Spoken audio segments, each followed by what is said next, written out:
Hi, my name is Pat Anthony, and this is Stride and Strike. On today's episode, I interview a BJJ blue belt, as well as a man that has spina bifida. He was one of the very first people I noticed when I came into the gym.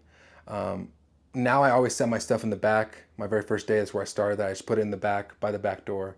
And I noticed a wheelchair there. I was like, whose is this? Because it's very rare to see a wheelchair when you're at a jiu-jitsu gym, kickboxing gym, honestly, most gyms, right? So I was kind of like intrigued. And I saw him get in his chair, head towards the back, and my stuff was in the way, so I had to move it out of the way. And from that moment, I was just always interested in his story. So today I sat down with him and got to interview him and ask him questions about how he got to this point, life struggles he's had to go through, and any words of advice he has for anybody else going through struggles like his. So today, please help me welcome somebody that I truly am inspired by, somebody that really just blows my mind that they have so much effort in their life and so much perseverance. The man that they call Chair Jordan, aka Chris Jenkins.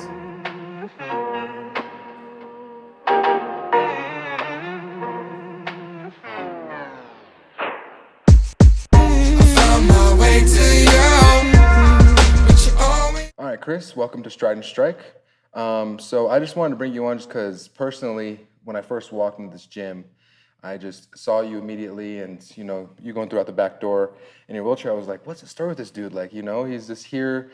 Not only that, you're a purple belt, which I don't know people know about, which is Four stripe, but the four stripe. Yeah, four stripe blue, but I'm hoping here soon. that's beautiful. That's beautiful.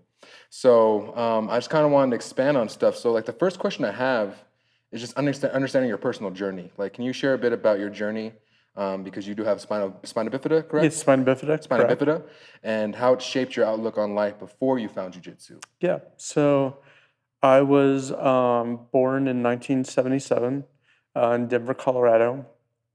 Back then, not much was known about spina bifida and whatnot. My mom was a social worker, had her master's in social work, and my dad was a doctor, physician. Um, then I kind of threw a little curveball, came into the world, and my mother, it wasn't expected or anything like that. But everything went fine there. Then I grew up in a small town in the mountains, Evergreen, Colorado. Okay. Um, and the one thing that I can remember, my mom was total selfless in the way that she quit her job as a social worker to take full time to take care of me. Right. Made sure that I had everything that I needed. She actually got me involved in sports at a young age. I was about maybe 5 or 6 when I got involved in wheelchair sports. Okay. I would attend this camp in Denver. They still have it to this day. It was a wheelchair sports camp. And that's when I kind of discovered, that there was something outside of just me kind of being special and having the disability, that I could do more. So through the wheelchair sports camp, I was able to find sports like wheelchair basketball, wheelchair tennis. I followed that up with basically the wheelchair nationals, which is basically kind of like an Olympics. They have a special Olympics now, but that's more towards mental disabilities. But the nationals, I was able to compete in swimming, wheelchair, track and field, and a few other things. From an early age, I had to learn to take up the adaptive mentality and It was about how to always overcome something. Um, I had to quit looking at it as a disability and more as just another obstacle to overcome. And so that's kind of how it just shaped me. I think finding the sports early on, my mom discovering the wheelchair sports early on, had a big deal to do with that. And I was just very lucky to have a loving family and supportive family that was able to get me early help that others may not have had at the time. But as I got older, um, I just, was what I forged of myself. Um, I would take even more of that, adaptive mentality on what I could do and what I couldn't do, and where there was a will, there was a way. And I found Jiu Jitsu relatively later in my life. I wish I had found it sooner. Um, I knew about it from UFC 1 because I watched UFC 1, but I just didn't know how to get into it or where to find it or anything like So you that. had watched like the old school UFC. Yeah, Yeah. that's And beautiful. so after that, I wanted to do jiu-jitsu. It was kind of magic to me and whatnot, and it was something that I could do on the ground. Um, Before this, when I was in my 30s, I had a brief stint in training with Kung Fu, Mhm. but there was only a certain length that they could go to before, well, we can't, I mean, how can we adapt this? And I'm very good at adapting things, but it just came to a point where I ran out of ways to try to adapt to with the Kung Fu because, you had to do the footwork, the kicking, and things like that. Right. So, um, but yeah, when I turned 40, I found jiu-jitsu, and that changed my life. That's beautiful. That's beautiful. And so, like, how did you first get introduced to jiu-jitsu? Like, what made you feel like it was something that could really help you? Because you kind of elaborated on how in kung fu there was a lot of things that you're very adaptive, but it got to Yes. a point where it's like, well, there's certain things that are very crucial in kung fu, or say what I do kickboxing, things like that, Yes. right? Yes. Um, Whereas, like, I see that when you roll with people, Mm-hmm.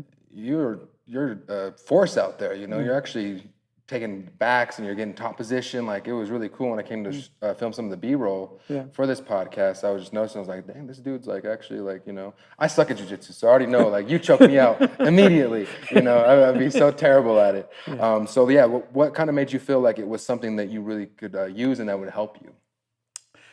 The thing is with Kung Fu, I ran out of, like you said, things to do. Just, the physics didn't really add up for it because, um, I mean, if you're trained in, say, boxing or know of the knowledge of boxing, Right. you know that you have to have a connection to the ground. And with your feet, that transfers the kinetic chain up your body through your glutes, and then it goes through to your punch. Hmm. I don't have that connection. I can throw a hell of a hammer punch, but Right. just not a regular punch. I decided when I was 40, it gave me I ran into an opportunity.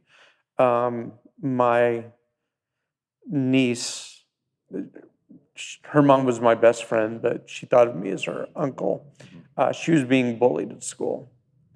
And somebody over at the school mentioned that they had had their kids here in Nova Mente.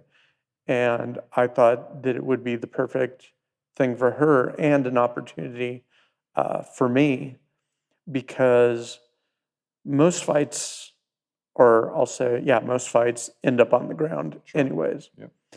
And that's kind of my area.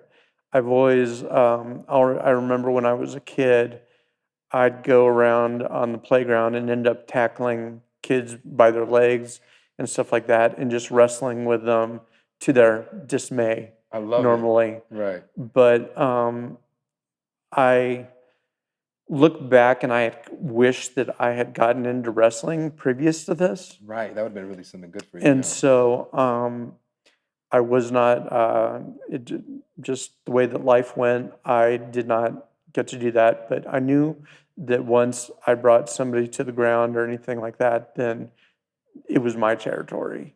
Um, they were on my ground and everything. And I then knew that, well, once I add, say submissions or can control somebody from the ground or anything like that, well, it just opens up, the whole world to me. And in a self-defense situation, once I do get to the ground, I do have that connection to throw punches Right. and stuff that I don't have when standing or sitting in my chair. So that part just kind of just melded with me, gelled with me, and I liked, I could understand the physics of it because I um, have that kind of a scientific type of a mind. So it just all made sense to me. I love that. Okay, perfect. So like when you're overcoming specific challenges, what are some of the toughest, not just physical, but mental challenges that you faced in training? And how have you worked through them? That's a 'Cause very I good. know, That's a yeah, very good a question. lot of people I noticed that I've met through my life doing sports Hmm. that have a disability of some sort, they seem to have this like wherewithal in them that they like can actually like get through things a lot Yeah. that are a lot harder for people like me. Hmm. To you guys, it's just a normal Tuesday. You guys always have to go through hard things. So these hard things you come up with are just kind of like, you know what, I can get through this. So It, what is you have you had to work with? it is first. It's just like you said. It's just something that we think of as normal, another obstacle just to get through. A lot of people may find that inspirational and admiring and stuff like that. Um, I always look at this growing up, it would kind of upset me that, people would find the smallest inspiration in me. Like, say, if I was in a grocery store, Hmm. they'd say that it's so inspirational seeing me outside and stuff. Right. And so, and I'm thinking in my head, I'm just doing whatever everybody's doing. I'm living my life. And, what did they expect me to do? Just sit in a closet at home? Right. You're like, this is just I'm living. Yeah, I'm Yeah. living. And so, you'll see what I refer to as inspiration porn around that it bugs me where it's, what's your excuse posters that you see. If I can do it, what's your excuse? Hmm. And with Jiu Jitsu, when people say that I inspire them and motivate them, I think about it differently because it's hard for individuals, let alone somebody with a disability, to do. Hmm. So I do put that into perspective. So I normally prefer that people say that they respect me instead of I inspire them or they admire me. Mm. Um, but the difficulties that I've faced is mostly just with my legs, the way that my body is built with my spina bifida. Mhm. There's three different categories of spina bifida. Spina bifida occulta, which is the least severe. Then there's meningelia, which is kind of the mid severity, and then there's myelomeningeal. Meningelia. Try to say that 5 times fast, Yeah, huh? exactly. Yeah. But I have the most severe, but I just have a different mentality than people that have the same disability as me have. They basically are, a lot of them have willful ignorance and just choose not to better themselves. Right. I constantly want to better myself. And In Jiu-Jitsu, I don't have, I have the upper body strength.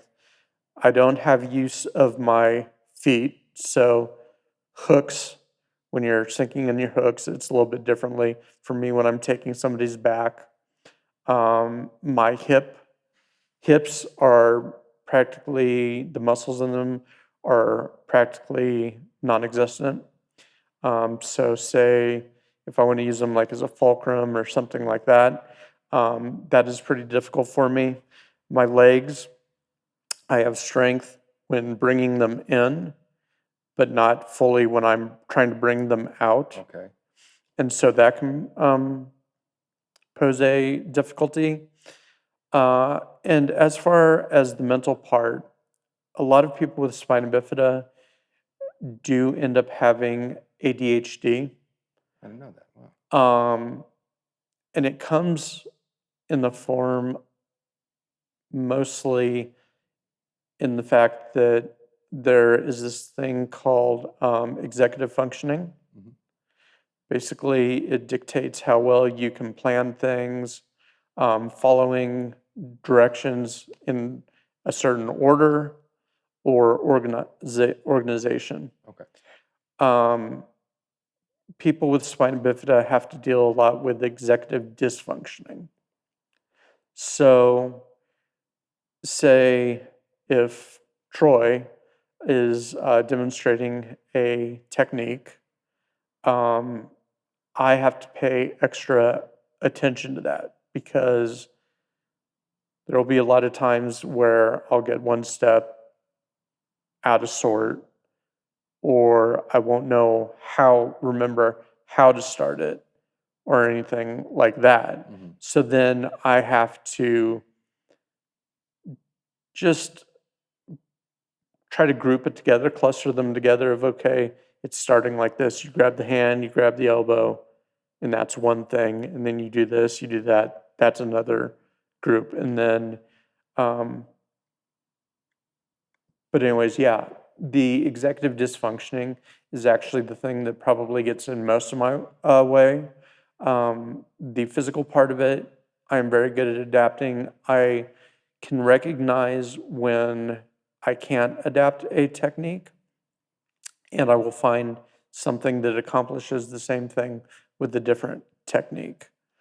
I'm big on principles of the moves, the uh, kind of theory behind them, the mechanics, and conceptual learning. Because if you know how or what the move is trying to accomplish, the technique, and how to accomplish that, you can pretty much adapt any technique that is thrown at you. And you have to have that adaptive mindset as somebody with a disability. Yeah, and I definitely see that when I was watching you. I just see, I don't know too much about jujitsu. I tend to Mm. skip Yeah, that class. yeah, yeah, yeah. My thing is boxing, kickboxing. But yeah, it's just I was watching you when I was filming a lot of your rounds you were doing, and it's just yeah, you're doing things in ways that probably aren't the typical way of learning. Obviously, you have to adapt, but it almost kind of seems like it's harder for the person defending because they're used to certain things Yes. happening where they're like, wait, hold on, no hooks, but this dude's grabbed me a certain way. Like, that is very, very cool to see. Yeah. And leads me to the next question is like the impact on yourself and others. Like, in what ways do you think jiu-jitsu has helped you, not just physically, but Mhm. also becoming a positive role model for others that might be facing their own struggles? I never really thought of myself in a leadership role Mm, before this. It's always been something that I've reluctantly accepted. I have the ability to do so. I've just reluctantly been in that role if I've had to be in that role. Um, Jiu-Jitsu has brought about my passion to teach. I love working with a white belt and being able to explain to them what a move or a certain part of their game or whatever to them and seeing the light bulb go on. I like to use analogies a lot, and it seems to be a great teaching tool. And it just, Jiu-Jitsu has taught me to be patient and given me more confidence. And it just gets me out of my head a lot because there's no way that you can do Jiu-Jitsu without thinking, okay, my body's here. I need to do this. Okay, he did this. So now I need to do this. Okay, well, he didn't do that. Well, he did this. There's no way to just let your mind just kind of float around with that. It just has made me think a whole different way in my life and given me direction. Before this, I was the couch potato and everything. I did sports when I was younger. I was at the top of those sports. They called me Chair Jordan when I played wheelchair basketball, and I had the initials for it too, so that was great. CJ, yeah. And so, but as I got older, I started to slack off and whatnot. And before, when I found Jiu-Jitsu, I started to figure out, this was something that I had to be consistent with. If you do this Jiu-Jitsu and you even take a week off for some, especially at my age, 47, your cardio just goes to crap. And you're not going to have a great time trying to get that cardio back. Like you can get sick and all that. Yeah. Exactly. And you get sick and all that. And, I've had a hard time staying on the mat. This past year, I popped an elbow about a month or two back. But it just has learned me to be patient. The progress will come. Don't try to push something that's going to take you out longer. When I popped my elbow, I tried 5 or 6 days later to get back in class and everything. That ended poorly. And then I tried another 5 to 6 days later, and that ended poorly. So then 2 weeks or 3 weeks after that, then I was good to go. Yeah, you're just like, I need to get back in. And like, yeah, I've had so many injuries doing kickboxing, sparring, all that. Yeah. And like, you want to get back in, but then as soon as somebody does something like I'll get leg kicked or, I go to throw a punch, and like right now I have a broken finger and I've been missing sparring. You feel just kind of emptied on those days. 'Cause everybody's at the gym. Yep. Everybody's putting in work, and you're like, I should be there, but you have an injury that you got to cater to, because if not, then you can't return as soon as you could have, right? I think that's just more so of something that people, I think we're very similar in that sense that we have a goal. Yeah. We want to continue on that goal. And if something gets in our way, especially for you, going through everything you have in life, you're like, well, I can just get past this. I got past that as well. Yeah. But then we get on the mat, and we're just like, okay, no, I gotta pull back a little bit. Yeah. And that's something that's like very, very hard for a lot of people that are in combat sports. Like I come in to watch the classes sometimes when I've been injured or can't get on the mat, and it almost drives me even crazier because after and I love training and I love rolling, so after the class is done, they roll and everything. I'm like, damn, I wish I could get on the mat right now and everything like that. You see them doing it, you're like, I see an opening right there. Yeah. Yes. I totally get you on that. What advice would you give to somebody who is dealing with a significant physical challenge, that is looking for a way to kind of turn that into something empowering like you have with Jiu-Jitsu? Just don't get down on yourself. Think of everything as just one obstacle after another to overcome.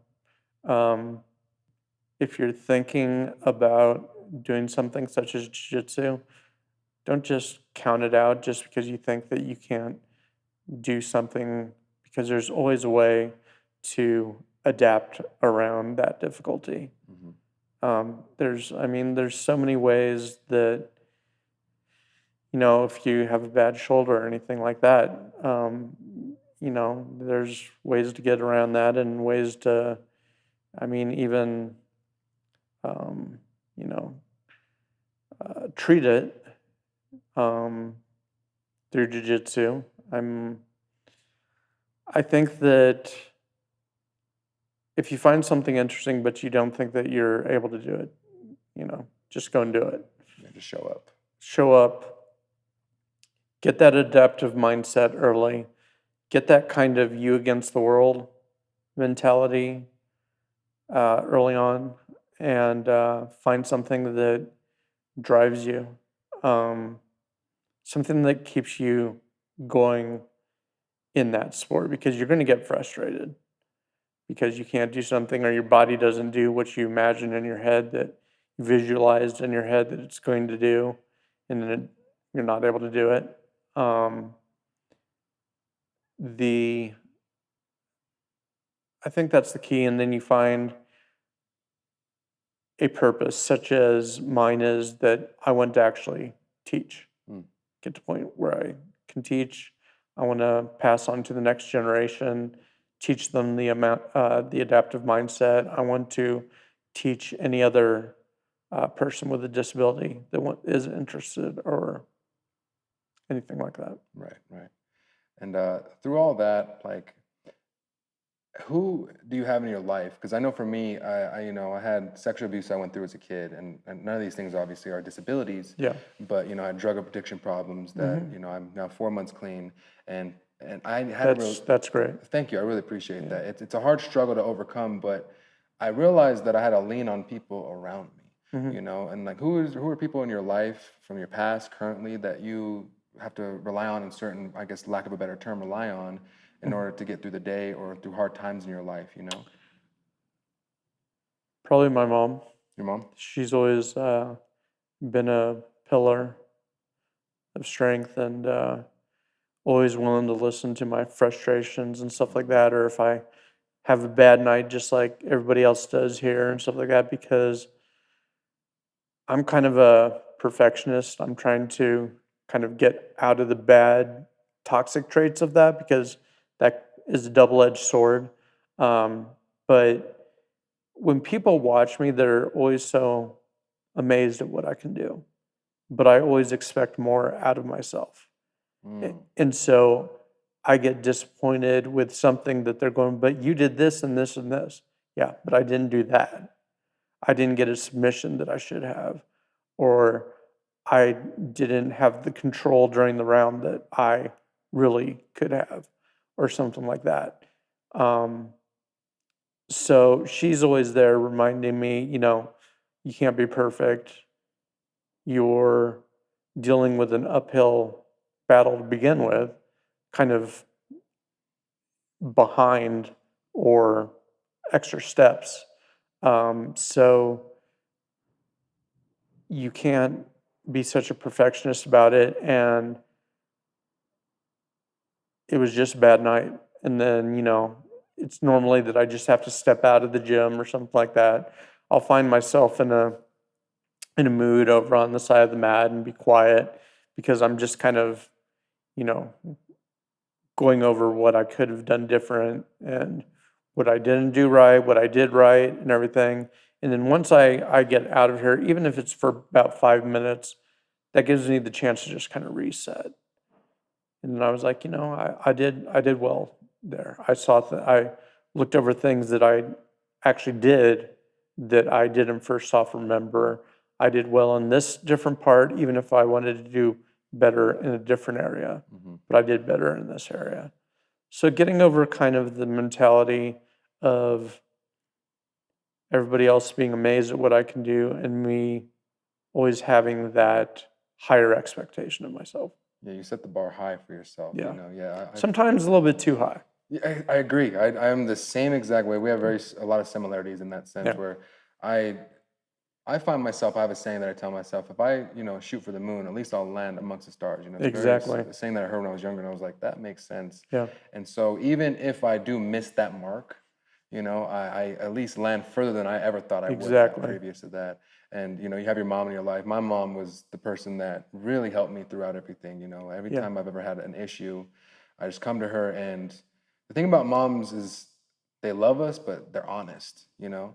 Sometimes my mom's a little too honest with me, you know. Yeah, She just yeah. tell me like it is, and it's hard for me to hear, but it's good to have those people, you know. Without them, we can't just rely on ourselves. The thing about my mom is that she will be like that to a point, but she is, she does have favoritism towards me, obviously.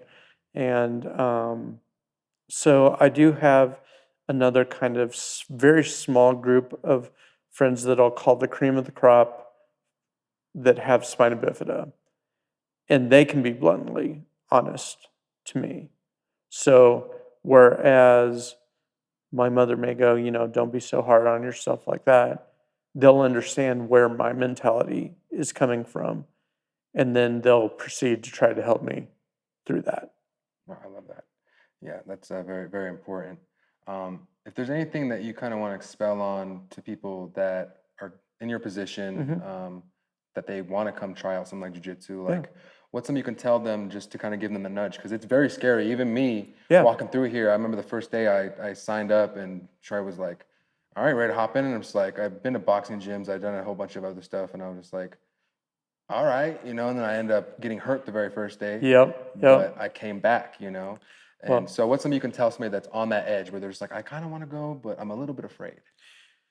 you know, start looking just around in your area for some martial arts facility that it may not be exclusively Brazilian Jiu Jitsu, but most likely they've included some sort of grappling in there. Hmm. And just go in there and ask questions. I myself had a difficulty with that before I found Novamente, where I'd go to random schools and just not know what questions to ask. And it was kind of like they were scratching their head and stuff. Right. Um, One thing I will say is that I'm trying to make it easier for those people that want to go and get into it. I noticed that there was a sort of disconnect with people that are trying to take up, say, Brazilian Jiu Jitsu. Hmm. Um, Troy and Cam, when it came to time for my blue belt, they wondered if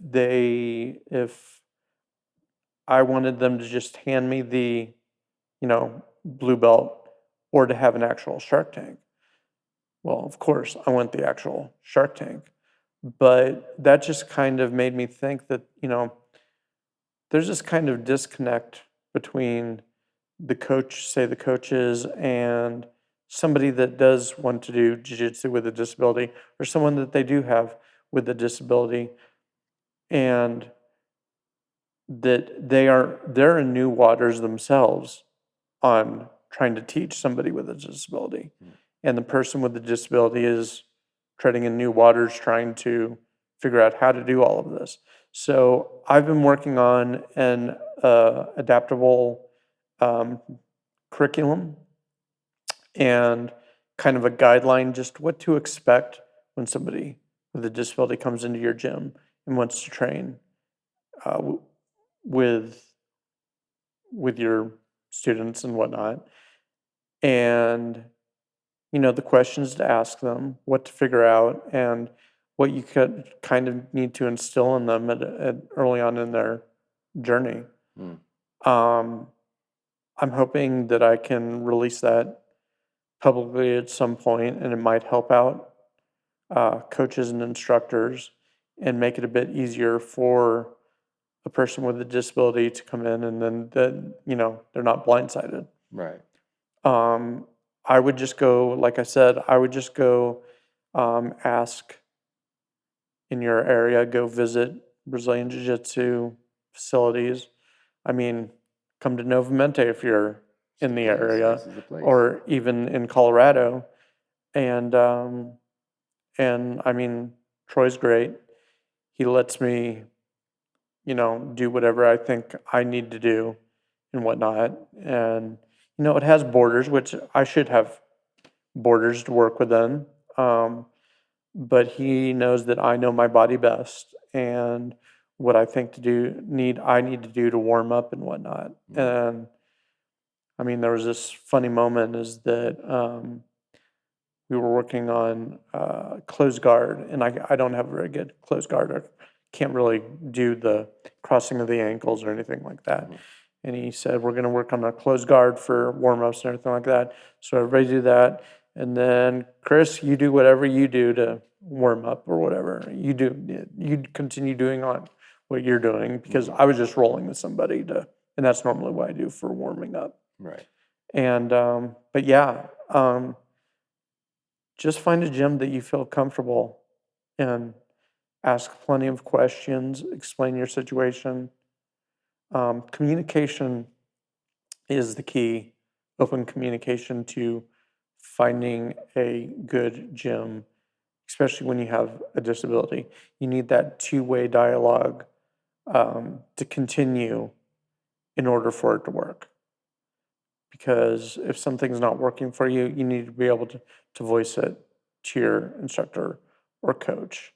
Or if you are having a difficulty that keeps you off of the mats at certain times, you just keep open communication with them.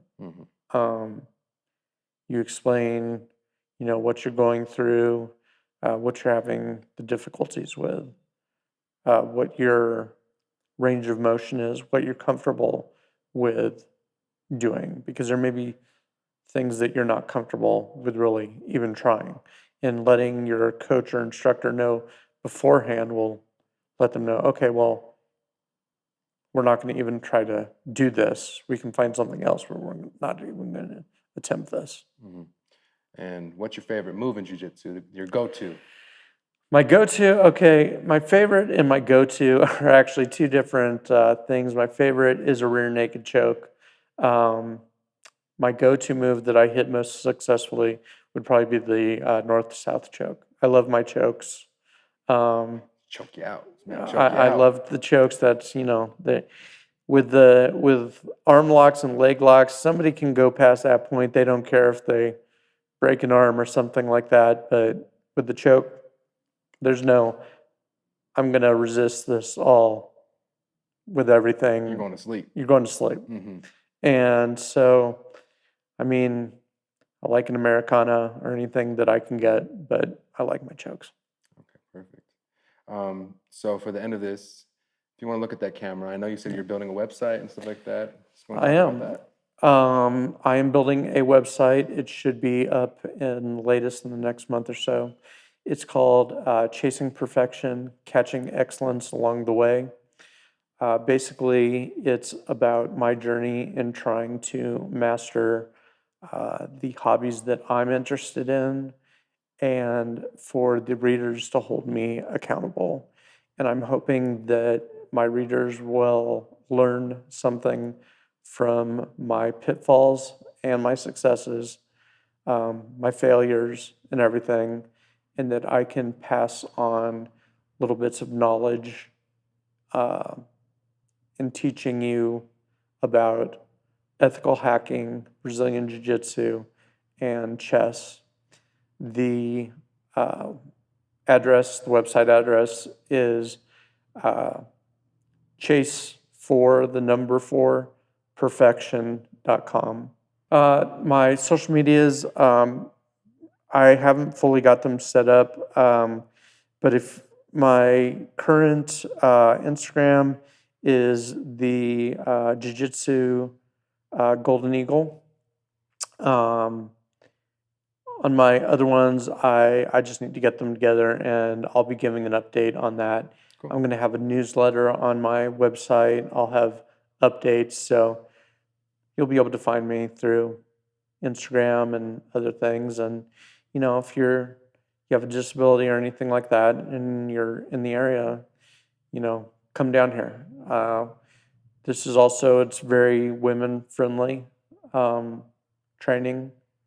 Unfortunately, I've heard of a lot of women going to gyms lately, and you get that, blue belt that feels like he has something to prove or something like that, and they'll be taking a trial, and he's suddenly just slamming them on the mats or on the mat. She's being a and mat everything. Bully, yeah, and being mat bullied. But that doesn't happen here. And if it does, it's solved real And you got to quick. roll with Troy.